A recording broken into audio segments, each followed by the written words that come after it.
முருகா முருகா, நீ ஒரு முட்டாள் கூட்டத்துக்கிட்ட மாட்டிக்கினே. முருகா முருகா, முருகா முருகா, உன் சொத்தையெல்லாம் சுரண்டாங்க. முருகா முருகா முருகா, உனக்கு தமிழ்ல குடமுழக்கு இல்லையா? முருகா முருகா முருகா, கேட்டா சிவன் சொத்து கொலநாசம், அவங்க மகன் சொத்து இன்னும் 6 மாசம் அப்படின்னு சொல்றாங்க. முருகா, ஏன்னா அதுக்கப்புறம் ஆட்சியே மாறுதான். முருகா முருகா முருகா, நீ ஒரு முட்டாள் கூட்டத்திட்ட மாட்டிக்கினே. முருகா முருகா முருகா, இன்னொரு கூட்டம் உனக்காக மாநாடு நடத்துறாங்களாம். முருகா முருகா முருகா, அவங்களும் இந்த தமிழங்கையில கொடுக்குறாங்களாம் திருவாடு. முருகா முருகா முருகா, முஸ்லிமும் நாங்களும் அண்ணன் தம்பியாலும் இருக்கிறோம்.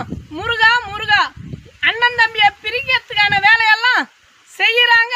முருகா முருகா, இதற்கெல்லாம் நீதான் தொடக்க புள்ளியா? முருகா முருகா, ஆமா, அதுக்காக திருப்பரங்குன்றத்தை குறி வச்சுக்கிறாங்க. முருகா முருகா முருகா முருகா, நீ ஒரு முட்டாள் கூட்டத்துக்கிட்டே மாட்டிக்கினே. முருகா முருகா முருகா,